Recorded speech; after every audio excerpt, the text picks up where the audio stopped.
오늘은 사자의 입을 막는 믿음, 우리가 단번에 주신 믿음의 도 말씀을 살펴보는데요. 매주 이렇게 믿음이라는 이름으로 우리가 한 말씀 한 말씀을 살펴보겠습니다. 우리의 삶의 역정 가운데, 우리가 살아가는 여러 일 가운데 하나님이 모든 것을 언제든지 보호하시고 지키십니다. 하나님은 우리의 일을 손바닥에 새겨서 기억하시고 이루시고 성취하십니다. 종살이 할 때도 이스라엘 백성과 함께 하시고, 포로의 생활을 할 때도 하나님이 이스라엘 백성과 함께 하십니다. 하나님이 우리와 영원히 함께 하신다는 임마누엘 하나님의 은혜가 말세에도 계속됩니다. 말세에 여러 환난이 있고 유혹이 많지만은 어떻게 보면 하나님은 어떤 형편에서도 우리가 하나님과 함께 할 수 없다고 여겨지는 그 형편에서도 하나님은 우리와 함께 해 주십니다. 이사야 49장 16절의 말씀에 보면 내가 너를 내 손바닥에 새겼고 너의 성벽이 항상 내 앞에 있나니 라고 그렇게 여호와 하나님께서 말씀하십니다. 손바닥에 상처가 나본 적이 있습니까? 손바닥은 상당히 둔탁하기도 하지만 아주 예민한 곳입니다.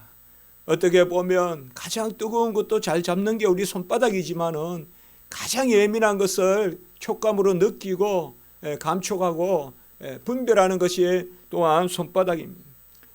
저도 면도칼로 이렇게 칼로 이렇게 종이를 베다가 또 A4 용지 이런 거 만지다가 손바닥이 이렇게 싹 이렇게 스쳐가듯이 그럴 때가 있지 않습니까? 아주 이게 예민합니다.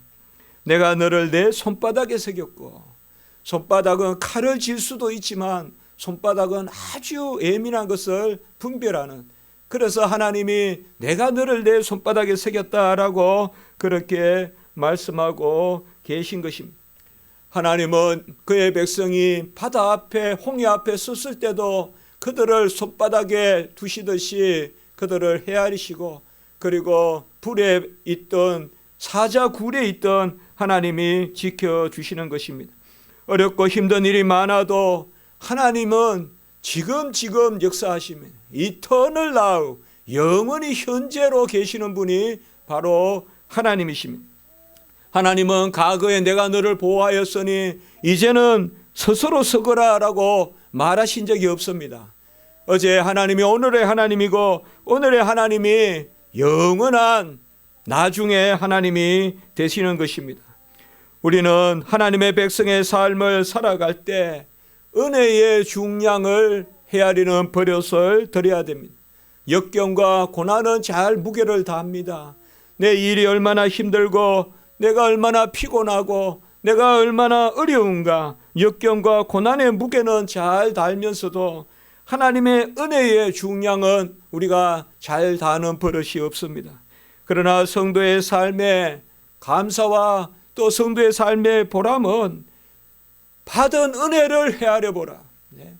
받은 은혜를 헤아려보라. 은혜의 중량을 열심히 헤아리는 삶이 기쁜 삶이요, 그것이 즐거운 삶입니다. 우리가 잘 헤아려보고 그 분동을 올려보면 은혜의 무게가 훨씬 크다는 것을 알 수가 있습니다. 어떻게 보면 이 봄을 맞이하는 우리의 마음도 이미 은혜가 넘치는 것입니다. 44절 하나님이 만물을 주장하시고 우리에게 그것을 즐거워할 수 있도록 마음을 주신다는 것, 이런 것들이 이미 하나님이 우리에게 주시는 은혜의 중량인 것입니다. 히브리서 12장 3절에 보면 너희가 피곤하여 낙심하지 않기 위하여 죄인들이 이같이 자기에게 거역한 일을 참으신 일을 생각하라. 우리가 피곤하고 낙심치 않도록 하려고 예수님이, 죄인들이 예수님을 거역해도 예수님이 참으신 것을 기억하라, 이렇게 말하고 있습니다. 예수님은 우리를 붙들어 주시고 우리가 피곤할 때 힘을 주시고 우리가 절망할 때 희망을 주시려고 그 모진 고초를 당하시고 거역하는 이들을 끝내 받아들이고 죽음의 자리까지 나아갔다는 것입니다. 오늘 말씀에 보면 우리는 22절에 나의 하나님이라고 엘리, 여기에서 엘리라는 말을 다시 우리가 확인해 볼 수가 있습니다. 야곱이 베델에서 나의 하나님 여호와가 과연 여기 계시거늘, 우리 주님이 엘리 엘리 라마 사박다니 나의 하나님 어찌하여 나를 버리시나이까.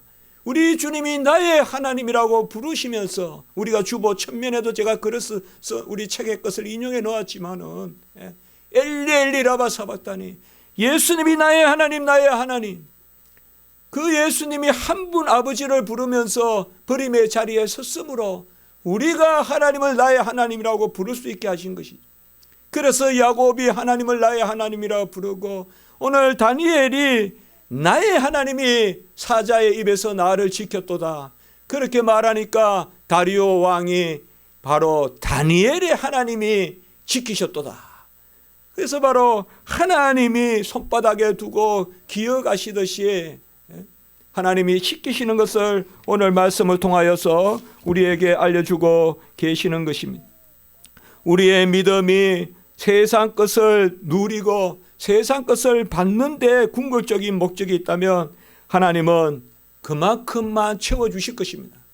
그러나 우리의 믿음은 세상 것을 받고 누리는데 궁극적인 목적이 있지 않습니다. 우리의 믿음의 궁극적인 목적은 영생의 삶을 사는 것이요, 하나님을 영화롭게 하는 것이요, 예수 그리스도의 신부가 되어서 새하늘과 새 땅에서 평생 찬미하면서 사는 것이 우리의 믿음의 목적입니다.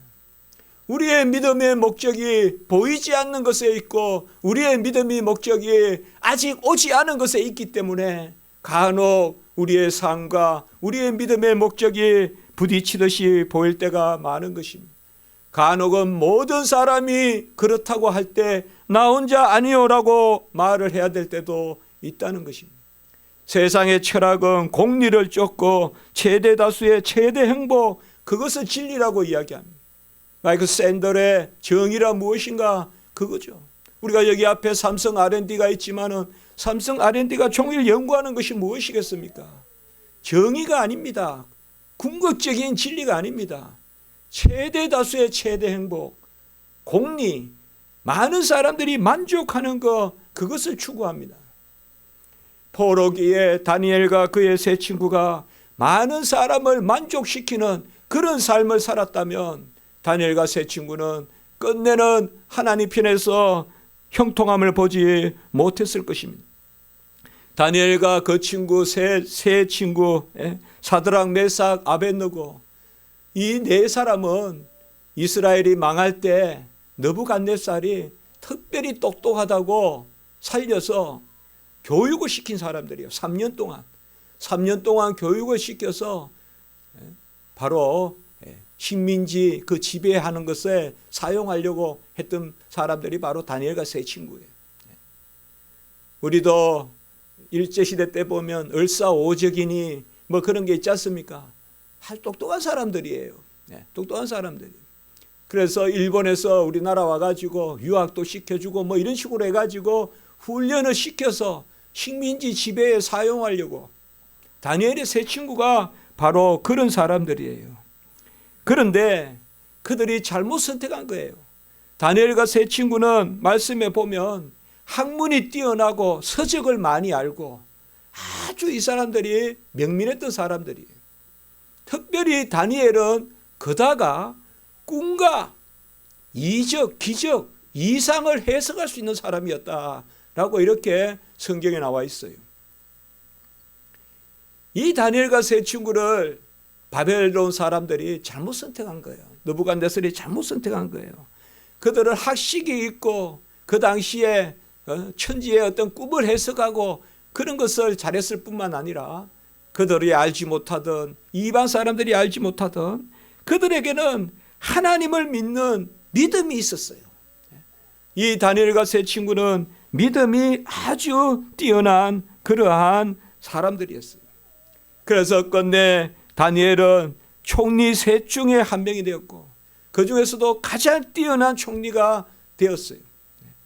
다니엘은 느부갓네살의 두 꿈을 맞췄어요. 꿈을 맞추고 해석했어요.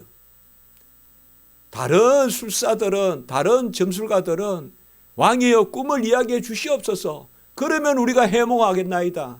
그런데 느부갓네살이 그런 것은 다 거짓말이다. 나를 속이려고 하는 것이다. 내가 꿈을 맞추라 이렇게 이야기해요. 그러니까 전부 다 안 된다 해서 다 죽여버려요. 다니엘을, 그 술사들을. 그러나 다니엘은 꿈을 맞추어요. 왕이 이러한 꿈을 꿨습니다. 첫째 꿈은 신상의 꿈이 있죠. 금과 은과 녹과 철이 다 있는. 그리고 두 번째 꿈은 나무에 관한 꿈이에요. 그래서 다니엘이 꿈을 맞추고 꿈을 해석하고, 그리고 느부갓네살이 죽고 그 아들 벨살살이 왕이 되었을 때도 그 이적이 벽에 글자가 하나 다 이렇게 쓰여지는 거예요. 메네 데겔 우바라신. 그 해석하면 곧 이제 바벨론이 망하고 나라가 갈라지고 왕이 죽습니다 하는 그런 해석이에요. 그것도 또 다니엘이 맞춥니다. 그러니까 다니엘은 가장 높은 총리 세 사람 중에 하나가 되었어요. 이 당대 세계 최고의 그 제국이에요. 이 나라가. 바벨론, 그리고 그 다음에 바사로 이어지는 거기에 세 총리 중에 하나가 되었고, 그 중에서도 특별히 전국을 다니엘을 통하여 다스리고자 그렇게 했습니다.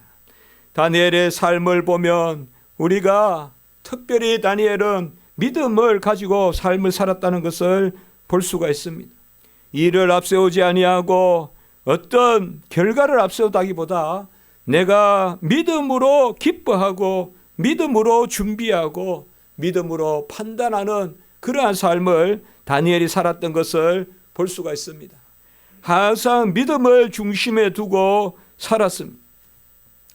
우리가 궁극적으로 믿음 안에서 즐거워해야 됩니다. 믿음으로 믿음의 세계를 바라봐야 됩니다. 믿음을 이성적으로 판단하면 그 결과는 형통함이 없습니다. 믿음을 앞세우면 하나님이 형통함을 주십니다. 믿음은 여호와를 바라보는 것이요, 믿음은 여호와께 맡기는 것입니다. 우리가 살아갈 때 믿음을 단지 수단, 과정, 그리고 결과는 세속적이고 이성적으로 판단되는 것으로 본다면 그 믿음은 끝내 온전히 역사하지 않습니다. 다니엘은 어떠한 흠도 보이지 않았습니다. 우리가 다니엘을 쭉 읽어보면서, 저도 처음부터 1장부터 다시 읽어봤습니다. 다니엘을 쭉 읽어보면서 생각해 보는 것은 다니엘은 흔들림이 없었어요. 믿음 가운데 마음을 정했어요. 아무 흠이 없으니까 이제 사람들이 시기해서 저 포로가 그 왕 밑에 최고의 권세를 가지고 있으니까 다니엘을 죽이려고 다니엘을 시험합니다. 그래서 30일 동안 왕의 신상 외에 다른 것에, 다른 신에게 예배드리고 기도하고 절하는 자는 전부 다 죽여버리자라고 이렇게 합니다. 그리고 그것을 이제 왕의 의인을 찍어서 전국에 공표합니다. 다니엘에게 시험이 온 것입니다. 이 시험은 다른 시험이 아니라 제1계명에 관한 시험입니다. 출애굽기 20장 4절 우리가 방금 전에 우리가 읽었듯이 너는 나 외에는 다른 신들을 내게 두지 말라. 이것이 바로 다니엘에게 던져진 시험. 어떻게 보면 하나님의 백성이 하나님의 말씀으로 사는 것, 이것은 하나님의 뜻인데 지금 이방인들을 들어서 계명을 시험하는 거예요. 우리가 살다 보면 이럴 때가 많습니다. 우리가 이곳에 인근 사람들이 우리의 모습을 바라봅니다. 그들이 야, 저 사람들 뭐 돈 잘 벌어, 저 사람들 성격 좋아, 그거 보겠습니까? 저 사람들 믿음 좋아, 저 사람들은 여호와 하나님밖에 몰라, 아마 그걸 볼 겁니다. 이방인들도 관심사가 저들은 어떻게 여호와를 섬기는가, 어떻게 보면 하나님이 주시는 시험이에요.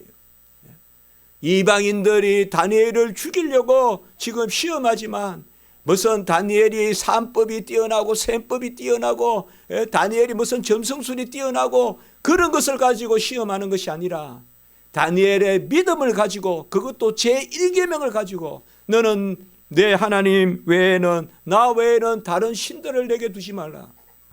이 1계명과 하나님의 계명과 그 당시에 천하 대왕 세계 제1위 왕이에요. 우리가 세계 문화사의 책에 보면 다리우스라고 나오는 성경에는 다리오, 그 다리오 왕의 의인, 의인이 바로 뭡니까? 왕의 도장을 꽉 찍어가지고 지금 다니엘 앞에 놓인 것은 그겁니다. 우리가 날마다 일어나서 읽는 그 10계명이냐 아니면 다리오가 찍은 의인이 찍은 왕의 조서냐. 아마 흔들릴 수도 있겠죠. 다니엘은 이미 높은 간직에 있는 사람입니다. 그러나 다니엘은 두 번 생각하는 흔들림이 없습니다. 왜 그랬을까요? 답은 한 가지입니다. 답은 한 가지입니다. 답은 금방 주어집니다. 세상에서 총리가 되고 세 번째라고 했어요. 그러니까 총리가 둘이라고 보면 돼요. 세 번째 자리에 있었습니다. 세 사람 중에 하나입니다. 이것이냐 저것이냐를 결정해야 되는데 어떻게 결정하느냐? 어떻게 보면 어렵게 여겨지죠. 그러나 답은 간단합니다. 다니엘이 총리가 된 것은 하나님이 시키신 거거든요. 하나님을 거역하면 다 잃어버리는 거거든요. 그 답은 간단하잖아요. 무조건 하나님 편에 서야죠. 지금 하나님 나라의 선지자냐 그리고 세상 나라의 총리냐 어떻게 보면 이것이냐 저것이냐 동등하게 판단하는 것 같지만 답은 이미 나와 있습니다. 우리 성도 여러분들 잘 아십시오. 우리가 세상에서 머리가 되고 또 여러 가지 일들을 지혜롭게 감당하고 세상에서 내가 높아질 때 그것이냐 하나님의 일이냐 우리가 마치 갈등하는 것 같아도 갈등할 일이 아닙니다. 왜? 내가 높아진 것은 하나님이 주신 것이기 때문에 하나님을 멀리하면 그것도 존재하지 않습니다. 다니엘은 바로 그것을 생각한 것입니다. 다니엘의 삶은 바로 그것입니다. 나의 나된 것이 하나님이 하신 것이기 때문에 두 번 생각할 필요가 없단 말이에요. 나는 하나님을 포기하고 총리를 하겠어. 그런 총리는 없어요. 하나님을 포기하면 총리 못해요. 왜? 하나님이 총리를 시켰기 때문에. 하나님이 꿈을 해몽하게 하고 하나님이 지혜를 주셔서 하셨기 때문에. 그래서 우리 성도들은 하나님 떠나면 아무것도 없어요. 하나님 떠나면 세상에서도 그야말로 꼬리가 될 수밖에 없어요. 하나님을 붙들고 있어야 돼요. 어떤 경우든 하나님께 기도하고 오늘 다니엘은 예루살렘을 향하여 창문을 열었어요. 이것은 창문을 열었다는 것은 마음을 열었다 중심이라고 보면 되겠죠. 예루살렘을 향하여 창문을 열었어요. 무슨 은밀하게 피하듯이 나무 뒤에 숨으면서 그렇게 기도하지 않았어요. 창문을 열었어요. 중심을 예루살렘에 두었어요. 그리고 전에 하던 대로 하루에 3번 기도를 했다. 오늘 10절에 그렇게 나와 있습니다. 창문을 예루살렘으로 향한 창문을 열고 전에 하던 대로 하루 3번씩 무릎을 꿇고 기도하며 하나님께 감사하였더라. 전에 하던 대로 같이 합니다. 전에 하던 대로. 전에 하던 대로 어떤 형편과 어떤 사정이 있더라도 이게 말세의 신앙이에요, 여러분. 이게 말세의 신앙이에요. 전에 하던 대로, 오늘 하던 대로, 어제 하던 대로 형편에 무관한 기도를 하는 거예요.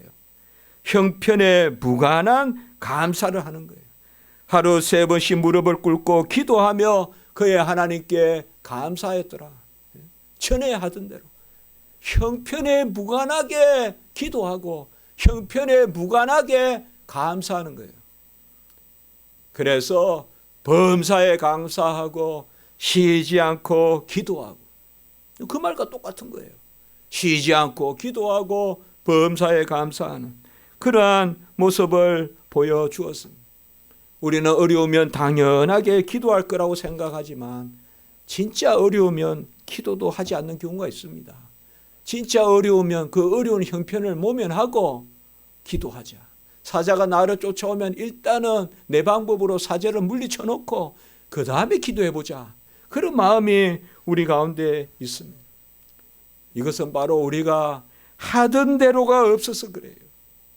주일날 예배 1년에 52번 드리는 이 주일 예배, 이 하던 대로예요. 우리 교회가 많이 이야기하죠. 하루도 은밀히 기도하지 않는 날이 없도록 하자.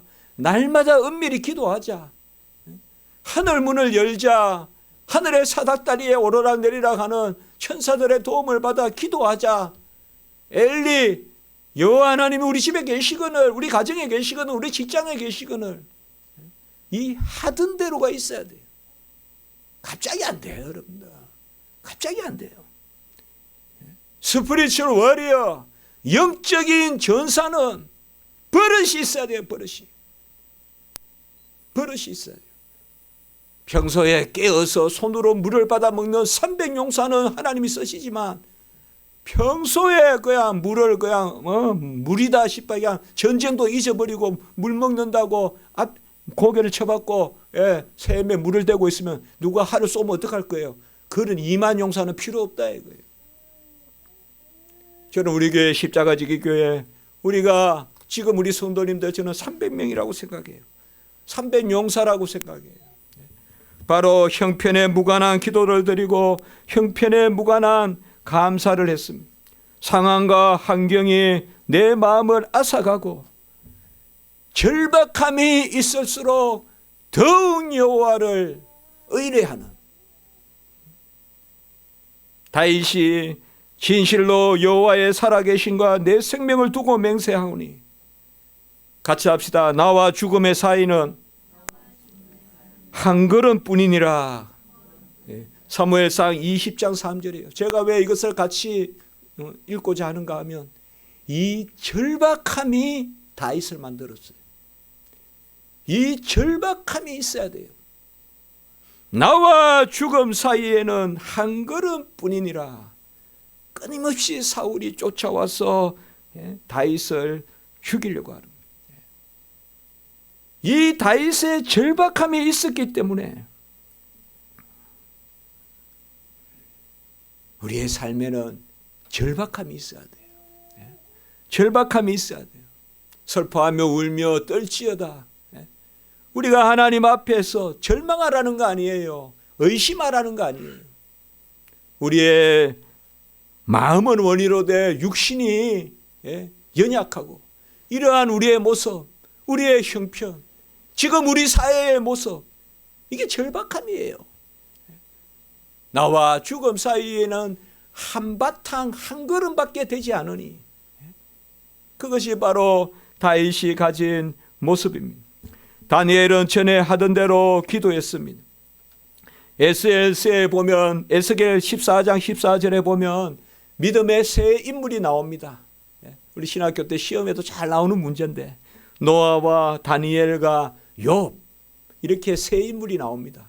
노아와 다니엘과 욥이라도 이런 식으로 에스겔서 14장 14절에 나옵니다. 노아의 신앙은 어떤 신앙입니까? 알지 못하고 방주를 120년간 준비한 것입니다. 홍수가 있을 것이라는 것도 확실히 알지 않고 그저 하나님이 시키니까 120년 동안 방주를 준비한 게 노아의 신앙입니다. 욥의 신앙은 뭘까요? 욥은 저는 항상 욥기 42장 5절에 내가 이제까지 귀로만 들었사오네 이제는 눈으로 여호와를 배움나이다. 하나님을 배움나이다. 욥의 신앙은 바로 귀로 듣는 신앙이 아니라 내 정서, 내 감정, 나에게 부스럭 부스러면서 살짝 다가오는 어떤 그러한 것으로 오는 게 아니라 내 눈으로 주를 보나이다. 욥의 신앙은 바로 하나님을 목도하는 신앙입니다. 욥은 질문을 던졌지만 의심의 질문을 던진 것이 아니라 하나님을 더 가까이 보고자 하는 그 질문을 던진 것이 바로 욥의 질문이에요. 그리고 다니엘의 이름이 나오는데 다니엘은 장점이 무엇이었을까요? 저는 그렇게 생각해 봅니다. 다니엘은 꿈을 잘 해몽하고 다니엘은 특별히 종말에 대한 묵시에 그러한 뛰어났고, 저는 그런 것보다도 다니엘의 장점은, 아까 노아의 장점은 모르고 120년 동안, 욥의 장점은 여호와를 가까이 알고자 하는, 여호와의 뜻을 중심에 두고자 하는 그것이 욥의 장점이었다고. 다니엘의 장점은 하던 대로 형편에 무관하게 여호와를 의지하고 기도했다는 것입니다. 모든 것을 기도 가운데 다 녹였어요. 그의 지위가 올라갔다고 해서 교만하지 않았습니다. 우리가 다니엘을 닮아야 될 부분이 그겁니다. 다니엘서를 읽으면 가만히 있어요. 저는 다니엘서를 읽으면 우리가 예레미야나 에스겔이나 이런 데는 보면 선지자들의 갈등이 좀 있어요.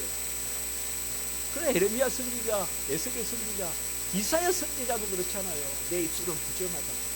그러나 다니엘서에 보면 그런 건 없어요. 다니엘서는 그냥 쭉쭉 직선으로 나가요. 그냥 믿는 거예요. 그냥 기도하는 거예요. 우상의 재물 안 먹겠다는 거예요. 내가 10일 동안 안 먹어볼 테니까 얼굴 비교해 봐라. 느부갓네살이 주는 고기를 먹은 얼굴과 하나님이 주시는 식물만 먹은 얼굴과 어떤 얼굴이 저 하나인지 봐라. 그냥 자신감이 있는 거예요, 다니엘은. 우리는 사자굴에 던져봐라. 자신감이 있는 거예요. 그것이 바로 다니엘의 습관입니다. 그 다니엘은 여러 가지로 고민하지 않았어요. 중심이 합한 거예요.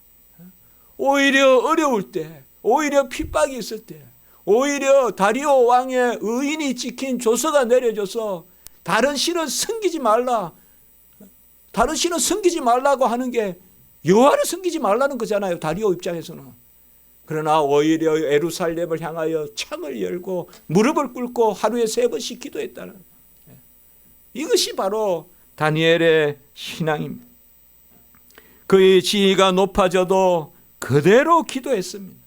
자기를 죽이는 음모 가운데서도 그대로 기도했습니다.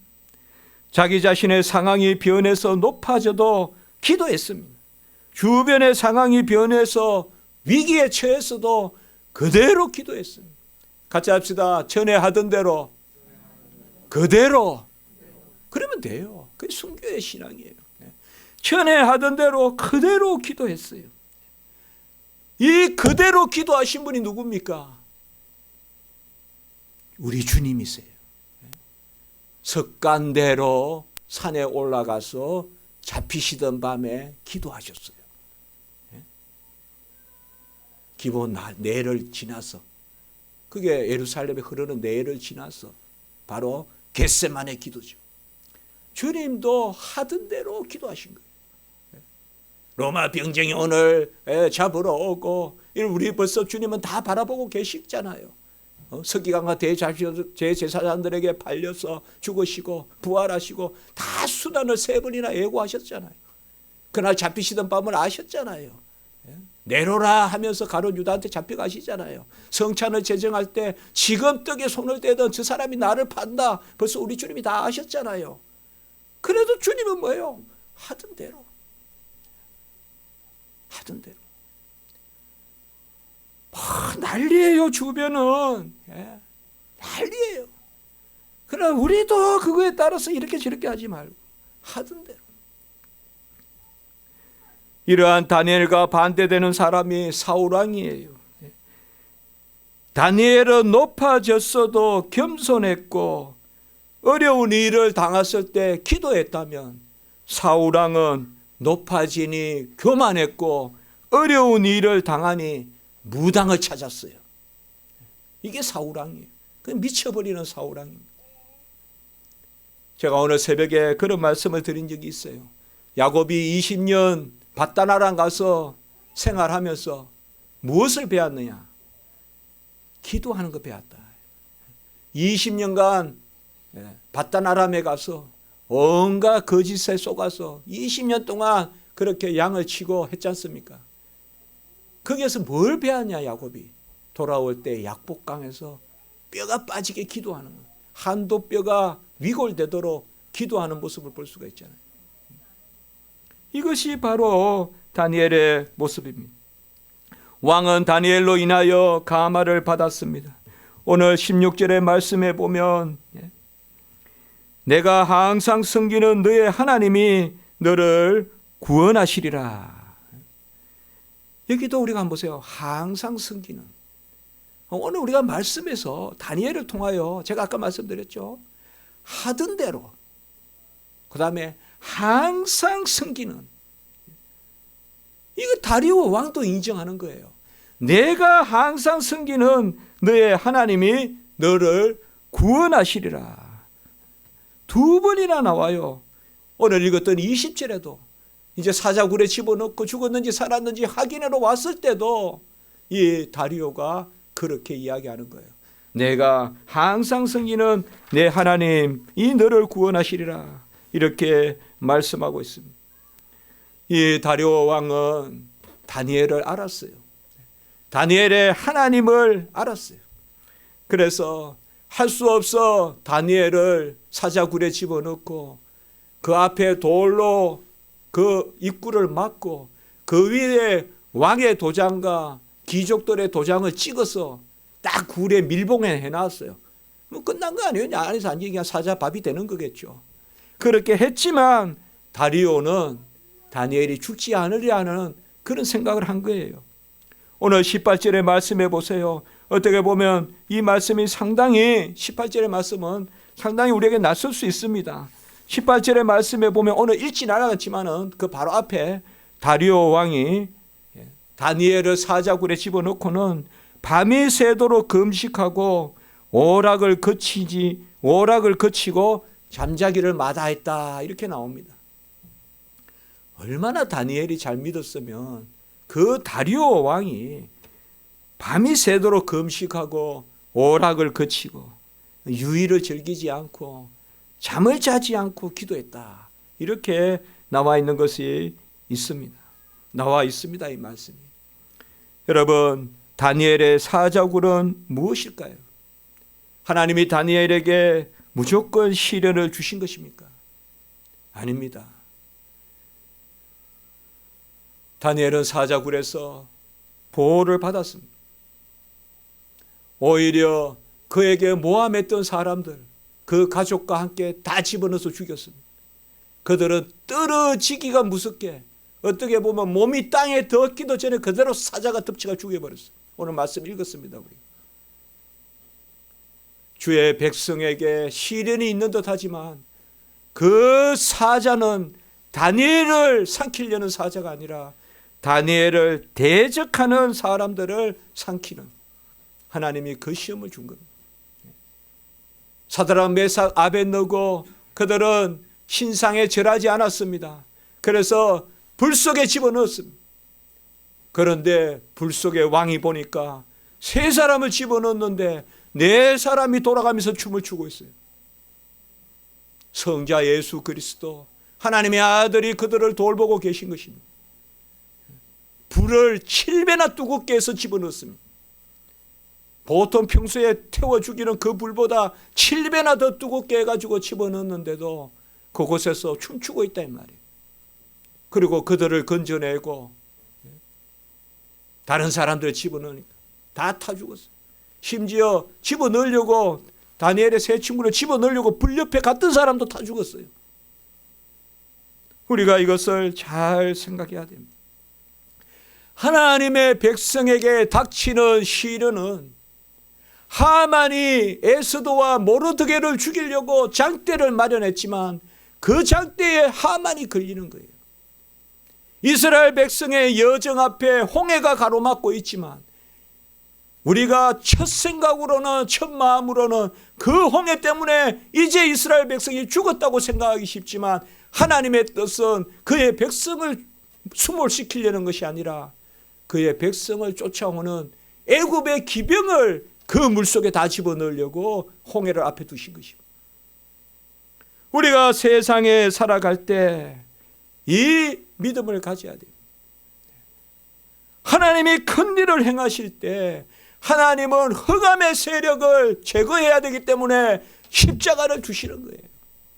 십자가가 우리에게 거치는 것이요 미련한 것이요 저주의 터같이 여겨지지만 고린도전서에 믿는 사람들에게는 능력이 됨이라. 십자가가 죽음을 죽이는 죽음의 터가 되는 것이 십자가인 것입니다. 우리가 보기에 미련하다, 저주다 생각하기 쉽지만 믿는 우리에게는 십자가, 우리가 십자가가 영광이요 십자가가 생명이요. 십자가에 고난이 없으면 구원도 없고 대속도 없고 영생도 없고 부활도 없습니다. 우리의 삶이 바로 그런 것입니다. 어려움이 가로놓을 수 있어요. 사자, 굴이 우리 앞에 놓일 수 있어요. 불구덩이에 우리가 빠뜨려질 수 있어요. 홍해가 가로막을 수 있어요. 여리고가 가로막을 수 있어요. 모함을 당하여 십자가에 달릴 수가 있어요. 그러나 하나님은 끝내 우리를 그곳에서 멸망시키고자 하시는 것이 아니라 우리를 그곳에서 오히려 높이시고 하나님의 대적, 믿는 자들을 대적하는 자들을 하나님이 다스리는 것입니다. 오늘 다리오 왕이 이 다니엘을 인정하는 말씀 23절의 말씀에 보면 그의 몸이 하나도 상하지 아니하였으니 이는 그가 자기의 하나님을 믿음이었더라. 그래서 오늘 이 말씀에 비추어서 제가 말씀을 전하는 것입니다. 사자의 입을 막는 믿음. 사자의 입을 막는 믿음. 그의 몸이 조금도 상하지 아니하였으니 이는 그가 자기의 하나님을 믿음이었더라. 이게 누구 이야기예요? 이게 바로 하나님이 다니엘을 바라보는.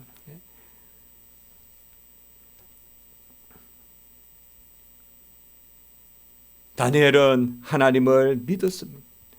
믿음은 하나님을 의지하는 것입니다. 믿음은 어떤 사건이라기보다 하나님과 우리 사이의 관계입니다. 우리는 의뢰하고 우리는 그의 품 안에 있고 우리는 따르고 하던 대로, 그게 믿음입니다. 평소에 잘 신앙생활 하셔야 돼요. 평소에 기도해야 돼요. 평소에 기도하지 않고 닥쳐서 기도한다? 어려워요. 평소에 기도해야 돼요. 평소에 중심을 평소에 기도할 때 어려움이 생기면 더 내저치고 기도하는 거예요. 평소에 기도하는 버릇이 있을 때 어려울 때 더 창문을 열어놓고 기도하는 거예요. 죽으면 죽으리라 에스더 같이 기도하는 거예요. 하던 대로. 그게 바로 믿음입니다. 같이 합시다. 믿음은 하나님이 행동하시도록 내 문을 여는 것이다. 그것이 바로 믿음입니다. 하나님이 일하시게끔 내 문을 열어놓는 것이 바로 믿음입니다. 꼭 숨어서 왕이 저러니 내가 이렇게 해보자, 사람들 모여서 모의하고 그런 게 아니라 믿음은 바로 하나님이 일하시게끔 내 자신을 열어놓고, 주일은 하나님이 일하시게끔 내 자신을 쉬게 하는 것이 바로 믿음인 것입니다. 두 번 생각하지 않는 것이에요. 두 번 생각하지 않으면 습관이 돼 있어야 돼요. 예배의 습관. 생각하지 마세요, 여러분들. 판단하지 마세요. 가장 에센셜하고 본질적인 것은 판단을 앞서는 거예요. 아이들이 밥 먹는 것은 판단하지 않아요. 엄마가 자식들에게 영양분 있는 것을 먹이는 것은 판단하지 않아요. 맛이 있니 없니 생각하지 않아요. 그냥 먹이는 거예요. 예배 생각하지 마세요. 당연히 드려야 돼요. 기도 생각하지 마세요. 당연히 해야 돼요. 찬송 생각하지 마세요. 당연히 불러야 돼요. 이런 것들은 생각하는 영역이 아니에요. 습관대로 하던 대로 범사에 항상 쉬지 않고 하는 것들이에요. 그것이 저는 다니엘의 믿음이라고 생각해요. 항상 믿었던 내 하나님이 너를 구원하리라. 그 독하고 악하고 잔인한 다리오 이방 왕의 입에서 그런 말이 나왔다 이 말이에요. 다니엘아, 네가 항상 섬기는 내 하나님이 너를 구원하리라. 이 믿음이 우리에게도 있어야 됩니다. 이 인근이 우리 십자가지기교회 성도님을 볼 때 다리오가 다니엘을 보는 마음으로 우리 성도님들의 믿음을 헤아리는 그의 은혜가 있어야 할 것입니다. 베드로전서 1장 7절에 보면 너의 믿음의 확실함은 불로 연단하여도 없어질 금보다 더 귀하다라고 이렇게 이야기했습니다. 흔들리지 않는 믿음, 항상 있는 믿음, 변하지 않는 믿음, 그대로 믿는 믿음, 그것은 불로 연단해도 없어질 금보다 더 크다고 그렇게 이야기하고 있습니다. 오늘 26절의 말씀에 보면 다니엘의 하나님 앞에서 떨며 두려워할지니 그는 살아계시는 하나님이시요 영원히 변하지 아니하실 이시며 그의 나라는 멸망하지 아니할 것이요. 우리가 전체적으로 다니엘서의 주제가 뭐냐 이러면 하나님의 왕국 이렇게 말하는 분도 있어요. 여기 보면 그의 나라는 멸망하지 않을 것이요. 이게 이제 인자가 다니엘 7장에 보면 이제 9장 7장에 보면 인자가 오신다. 예수님이 오시는 것이. 그래서 다니엘서를 우리가 구약의 묵시다. 서가라서 다니엘서 예언서다 이렇게 말하는 겁니다. 여기에 보면 하나님 나라가 멸망하지 않는다. 우리 26절에 보세요. 다니엘의 하나님. 이게 지금 다리오가 이야기하는 거예요. 이방의 왕이 선지자 다니엘의 하나님이 그의 나라를 이루실 것이요라고 말하고 있는 거예요. 이것이 이제 예수님이 오셔서 이루시는 그 일을 미리 바라 보여주는 거예요. 한 사람의 신앙. 다니엘은 나의 하나님이라고 이야기했어요. 우리 22절에 같이 합시다. 나의 하나님. 그 다음에 26절에 같이 합니다. 다니엘의 하나님. 다니엘이 나의 하나님 엘리 나의 하나님을 잘 믿으니까 이방의 왕이 다니엘의 하나님이 그렇게 고백하는 겁니다. 이것을 다니엘이 우리에게 보여주고 있습니다. 마지막 절에 이 다니엘이 다리오 왕의 시대와 고레스 왕의 시대에 이제 고레스는 또 우리가 잘 아는 그런 왕인데 형통하였더라 이렇게 말하고 있습니다. 형통하다는 말은 히브리어로 제라흐라고 하는데 차고 넘치다 이렇게 우리가 말할 수가 있습니다. 시편 1편 1절에서 6절 우리가 한번 읽어볼까요? 시간이 됐지만 시편 1편 한번 봅시다. 시편 1편이 형통이거든요. 시편 1편 이걸 읽고 말씀을 마치겠습니다. 시편 1편 1절에서 6절 우리가 한번 믿음으로 한번 읽어봅시다. 다니엘을 생각하면서 변하지 않는 믿음을 생각하면서 형통 그대로 형통의 비밀은 다른 게 없어요. 하던 대로 말세에는 특별히 하던 대로 신앙을 가져야 돼요. 여러분들 그대로 신앙을 가져야 돼요. 말세에는 뭐 새로운 게 없냐 하면서 여기저기 쫓아다니면 안 돼요. 여러분들 그대로 하던 대로 신앙 가져야 돼요. 다 이단들이에요. 그거 말세를 빙자해서 나오는 것들은 다 이단이에요. 평소에 믿는 대로 믿어야 그게 정통이에요. 형통 시편 1편에서 6절 좀 길지만 같이 우리가 내 자신을 또 우리 가정을 우리 또 교회를 우리가 기원하는 마음으로 같이 한번 1절에서 6절 다 아는 말씀 크게 한번 읽어봅시다. 시작. 복 있는 사람은 악인들의 꾀를 따르지 아니하며 죄인들의 길에 서지 아니하며 오만한 자들의 자리에 앉지 아니하고 오직 여호와의 율법을 즐거워하여 그의 율법을 주야로 묵상하는도다. 그는 시냇가에 심은 나무가 철을 따라 열매를 맺으며 그 잎사귀가 마르지 아니함 같으니 그가 하는 모든 일이 다 형통하리로다.